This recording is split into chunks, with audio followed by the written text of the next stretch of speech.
সূরাতুল কাউসার নাম শুনছি আমরা। কোরআন শরীফের বিশাল সাইজের একখানা সূরা, নাকি বলেন?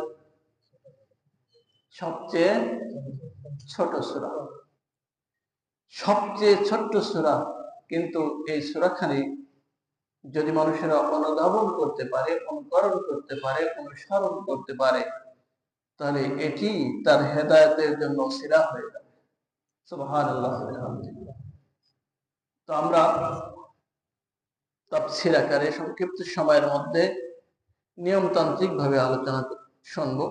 সেক্ষেত্রে সর্বপ্রথম সূরার তেলাওয়াত, সূরার সরল অনুবাদ, শান নুজুল, ব্যাখ্যা বিশ্লেষণ এবং শিক্ষা গ্রহণ করার চেষ্টা করবো ইনশাআল্লাহ। আমাদের মুখস্থ আছে তো এই সূরাখানি, বিশেষ করে যারা নামাজি, আশা করা যায় যে তাদের সকলেই এটি মুখস্থ থাকার কথা। পড়ুন আমার সাথে।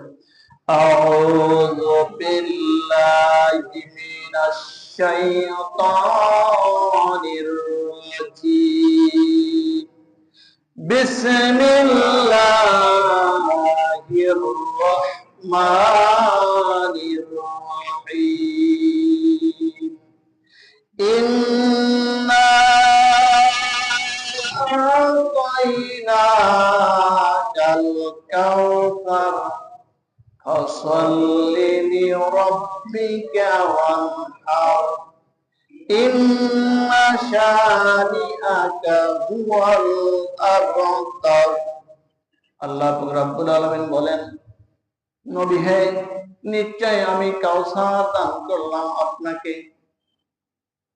বিনিময় আপনি আপনার রবের জন্য সালাত আদায় করুন আর কুরবানি করুন।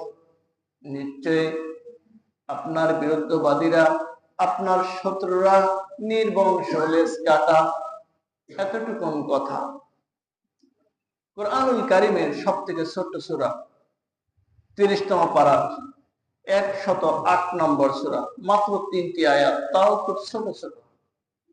এর চেয়ে ছোট সূরা পবিত্র কুরআনুল কারীমে আর নাই, একটি রূপও। এই সূরার প্রথম আয়াতের ভিতরে আল্লাহ রাব্বুল আলামিন কাউসার নামক একটি কূপের কথা উল্লেখ করেছেন। আর এই আল কাউসার শব্দ থেকে এই সূরার নামকরণ করা হয়েছে সূরাতুল কাউসার। এবার আসুন শানে নজুল। আল্লাহ রাব্বুল আলামিন এই সূরা কেন নাজিল করলেন? আল্লাহ নবী হযরত মুহাম্মদ সাল্লাল্লাহু আলাইহি ওয়াসাল্লাম নবুয়ত প্রাপ্তির পর থেকে মক্কায় কাফের, মুশরিক আর বেঈমান দ্বারা সদা সর্বদা নির্যাতিত হচ্ছিলেন, অপমানিত হচ্ছিলেন। আল্লাহ রাসূল সাল্লাল্লাহু আলাইহি ওয়াসাল্লামকে মক্কার কাফেররা পাগল বলতো, কবি বলতো, বলতো না, গণক বলতো, জাদুকর বলতো। বিভিন্ন ধরনের অপবাদ আল্লাহ রাসূল সাল্লাল্লাহু আলাইহি ওয়াসাল্লামকে কাফের মুশরিকরা দিয়েই চলেছে। শুধু তাই নয়, আল্লাহ নবী মুহাম্মদ সাল্লাল্লাহু আলাইহি ওয়াসাল্লাম দুনিয়ায় আগমনের পূর্বেই তার পিতা ইন্তেকাল করেছেন। দুনিয়ায় আগমন করার কিছুকাল পরে মাও দুনিয়া থেকে চলে গেল। আশ্রয় ছিল দাদা জান, দাদা জানও দুনিয়া থেকে বিদায় নিয়ে চলে গেল।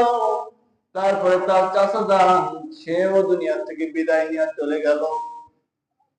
তার সহধর্মী হযরতে খাদিজা রাদিয়াল্লাহু তাআলা আনহা, যিনি সদা সর্বদা আল্লাহ রাসূল সাল্লাল্লাহু আলাইহি ওয়াসাল্লামকে আগলে রেখেছেন, তিনিও দুনিয়ার মায়া ত্যাগ করে চলে গেলেন। এমনকি আল্লাহ রাব্বুল আলামিন তার প্রিয় হাবিবকে 3টি পুত্র সন্তান দান করেছিলেন। কাসেম, আব্দুল্লাহ, ইব্রাহিম। এই 3টি পুত্র সন্তানই শৈশবে আল্লাহ রাব্বুল আলামিন নিয়ে নিলেন। এরপরেও এত ব্যথা বুকে নিয়ে কোরআনের দাওয়াত, ইসলামের দাওয়াত, হকের কথা যখন বলতে লাগলেন, যেই কাফের মুশরিকান বেঈমানেরা আল্লাহর নবী সাল্লাল্লাহু আলাইহি ওয়াসাল্লামকে আল আমিন উপাধিতে ভূষিত করেছিল, সেই কাফের মুশরিকান বেঈমানরা এখন আল্লাহ রাসূলের গায়ে পাথর নিক্ষেপ করে, তাকে জাদুকর বলে, তাকে গণক বলে, তাকে কবি বলে। যখন আল্লাহ রাসূল সাল্লাল্লাহু আলাইহি ওয়াসাল্লামের পুত্র সন্তানেরা দুনিয়া থেকে বিদায় নিল, আরবের মানুষেরা, কাফের মুশরিকান বেঈমানেরা আমার প্রিয় নবীকে আফতার বলে গালি দিতে লাগলো, লেজ কাটানের বংশ বলে গালি দিতে লাগলো। আল্লাহ নবী সাল্লাল্লাহু আলাইহি ওয়াসাল্লাম পবিত্র কাবার ভিতরে হাতিমে বসে কাবার সাথে হেলান দিয়া দিয়ে অঝরে কাঁদছেন, চোখের অশ্রুতে বক্ষ ভেসে যাচ্ছে। এমন সময় হযরত আনাস বিন মালিক রাদিয়াল্লাহু তাআলা আনহু আল্লাহ রাসূল সাল্লাল্লাহু আলাইহি ওয়াসাল্লামের কাছে আগমন করলেন। আল্লাহ রাসূল সাল্লাল্লাহু আলাইহি ওয়াসাল্লামের এই অঝরে কান্না দেখে হযরত মালিক বিন আনাস রাদিয়াল্লাহু তাআলা আনহু বললেন, ইয়া রাসূলুল্লাহ, ইয়া হাবিবাল্লাহ, এমন ঢুকলে আপনি কেন কাঁদছেন? আপনার কি হলো? আপনি এমন করে কাঁদছেন কেন? আল্লাহ নবী সাল্লাল্লাহু আলাইহি ওয়াসাল্লাম হযরত আনাস বিন মালিক রাদিয়াল্লাহু তাআলা আনহুকে জবাব দিলেন, আনাস শোনো, জন্মের পূর্বেই পিতাকে হারালাম, দেখতে পাই নাই। শৈশবেই মাতাকে হারালাম, দাদাকে হারালাম। যেই চাচা আরবে আমাকে আশ্রয় দিয়েছিল তাকেও হারালাম। অর্থ সম্পদ কিছুই ছিল না। ইসলামের দাওয়াতি কাজে আমার বিবি খাদিজার সমস্ত সম্পত্তিগুলো দান করে দিয়েছিল, সেই খাদিজাকেও হারালাম। পুত্র সন্তানদেরকে হারালাম। কেউ নেই দুনিয়ায় আশ্রয় দেওয়ার মতো।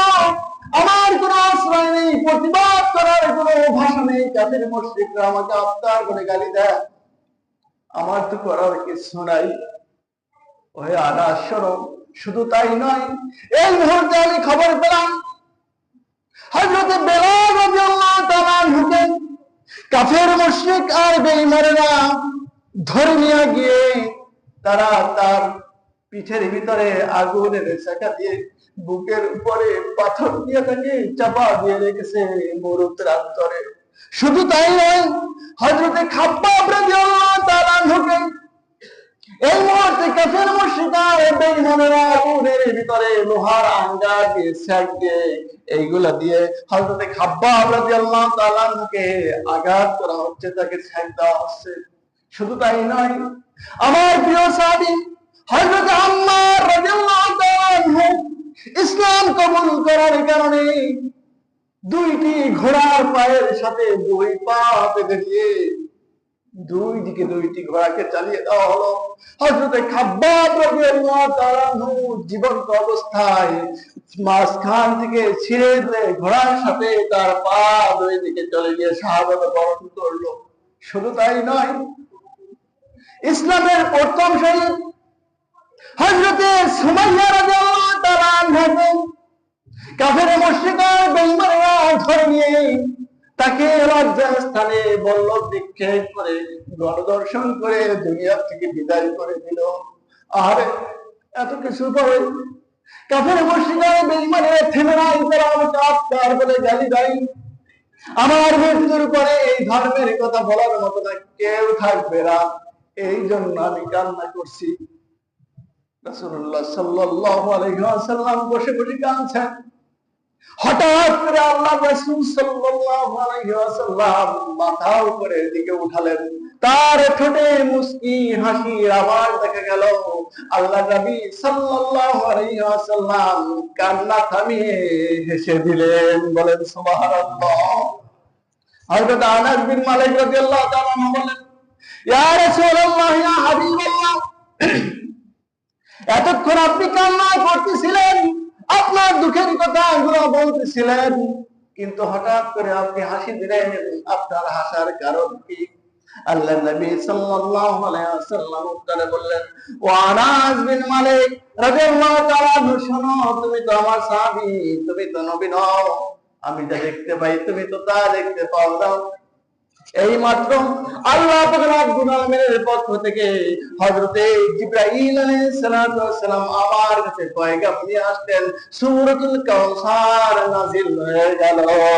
সুবহানাল্লাহ। আল্লাহ নবী সাল্লাল্লাহু আলাইহি ওয়াসাল্লাম তেলাওয়াত করে শোনালেন, ইন্না আতাইনাকাল কাউসার। নবী হে, নিশ্চয় আপনাকে আমি হাউজে কাউসার দান করে দিলাম। বলেন সুবহানাল্লাহ।